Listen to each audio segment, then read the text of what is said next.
LP Pasura Dantamano es parte de una iniciativa hermosa que se llama Peace Revolution, la revolución de la paz, y viaja por todo el mundo compartiendo este mensaje. El lema de Peace Revolution es PAIPO, Peace In, Peace Out, que significa que la paz mundial es solo alcanzable y sostenible si primero logramos la paz interior.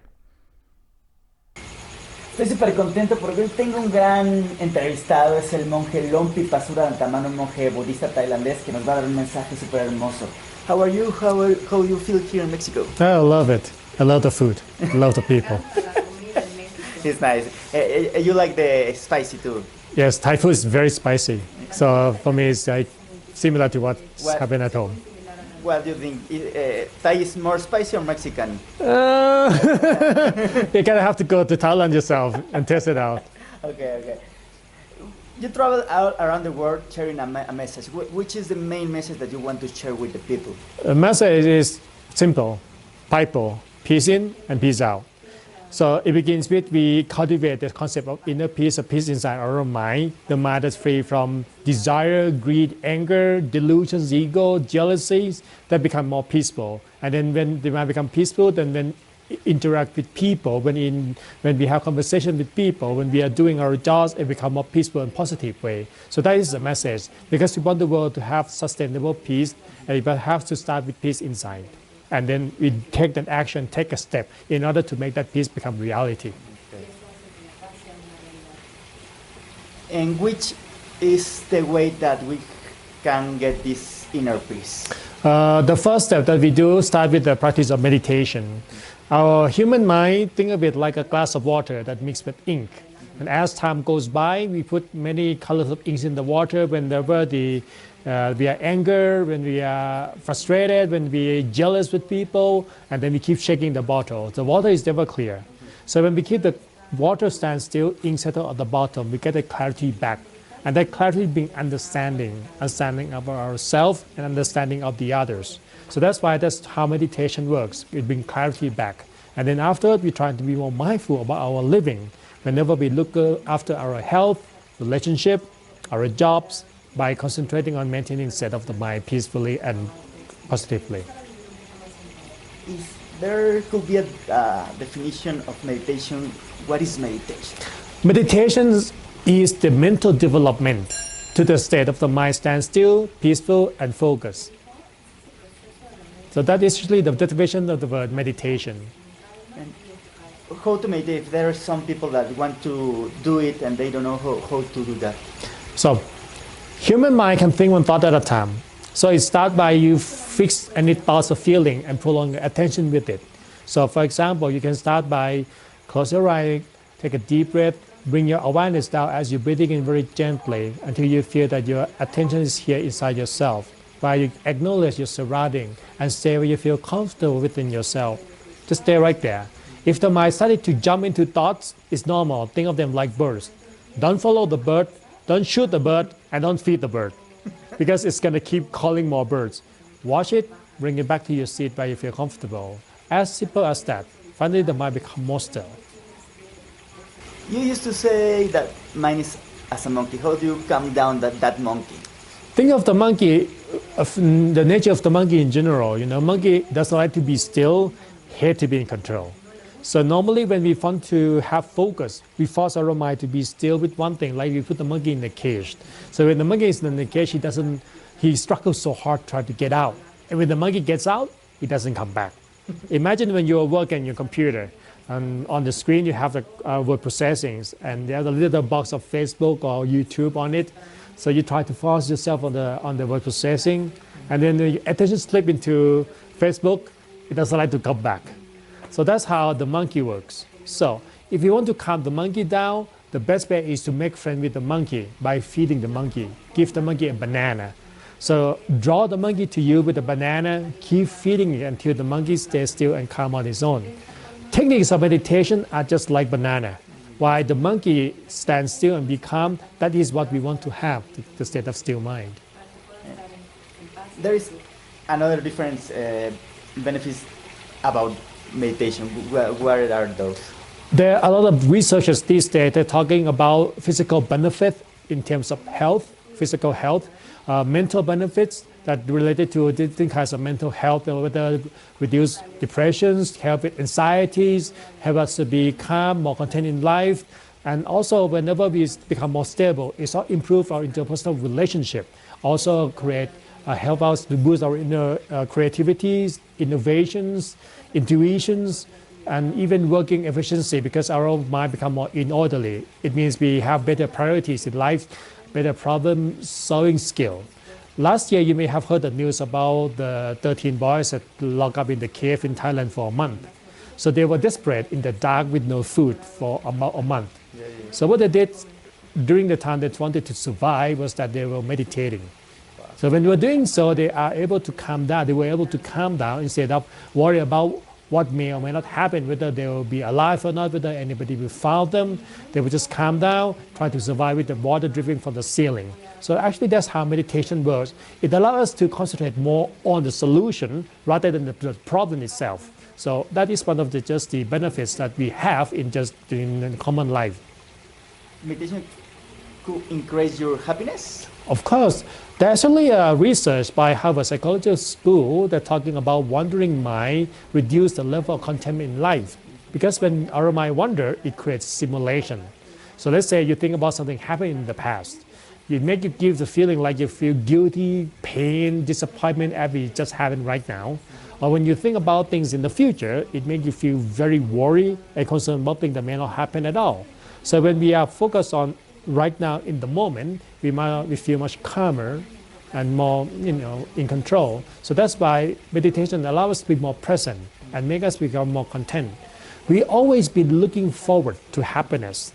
Like at the end of the day, I will just rest at home. At the end of the week, I will go to a party for a couple hours. At the end of the year, I will just have 10 days of vacation. We always projecting forward for happiness until we forget to stop and look around and appreciate things that we already have. Because if we always look for what we don't have, we never feel content. We always feel empty. But when we appreciate things that we already have, we always full. That everything that comes in our life is a bonus, it's a blessing. So what kind of life you want to be? Living your life feeling missing something all the time, or living a full life where you feel everything in life is a blessing? It's the same life, just the way you look at it. There's a question that I think a lot of people ask when see monks like you. What about your dress? Why that color? Why you shave your head? Well, as a practice of monk, we concentrate on purification of the mind. So detachment from physical appearance is the first step. So that's why we shave our head and the eyebrows so that we don't have to be worried about how we look. And the clothing, actually in the old days, we try to practice something called simple lifestyle by using something that people throw away, including clothing.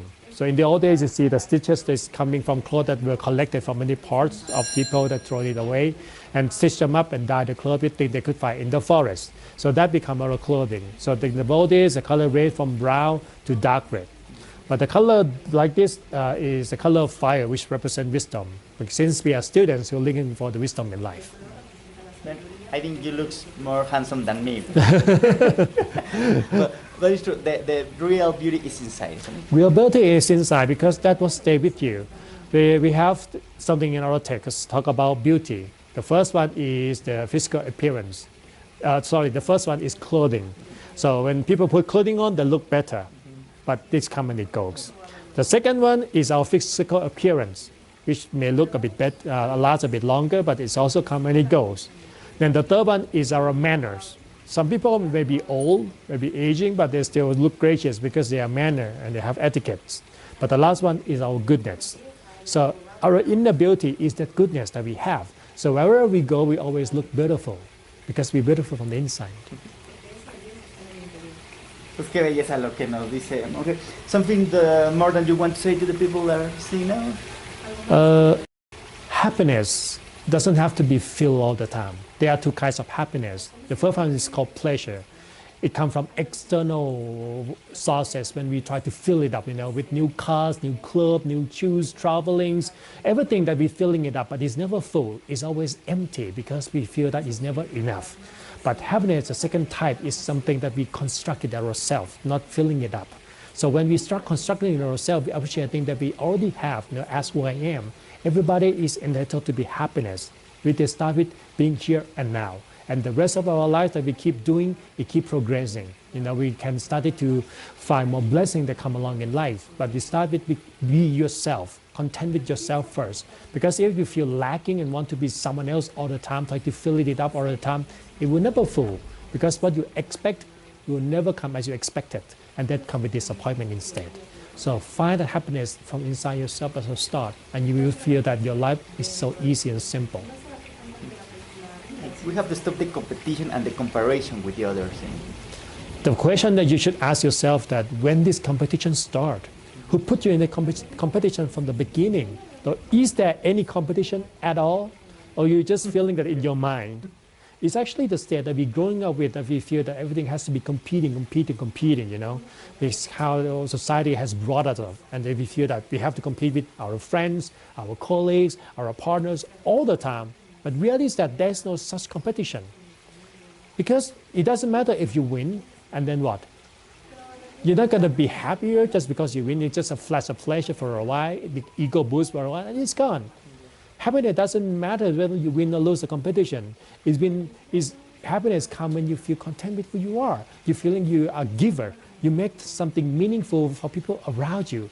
When you make people smile, when you're being kind, when you're being compassionate, that's happiness look like. So it doesn't come by getting something, but it comes from giving something out. And it can be started so simple by smiling at people, being more kind. Sí, porque siempre pensamos que la felicidad es obtener muchas cosas, pero aquí Lumpy nos dice que la felicidad no es obtener, sino dar. There's a slogan or a little phrase that you use in your talks and to close your talks, something like that? You mean Bible, peace in and peace out? Oh, something like that. Okay. You can say that. Okay. So, peace in and peace out. Whenever we find peace inside, we can also move into making peace outside, and that brings sustainable peace. Thank you very much. Sure. How is a blessing in your language? The blessing, thank you, you mean? Yeah, or something, to you say that you used to say to blessing people. Oh, the language that we use in blessing is called Pali. Pali. It's called Pali. It's a language in our text. Does it mean? Pali, you mean the blessing that we give people. Usually we give blessing people maybe free from sickness, where their wish be fulfilled as a way of appreciation.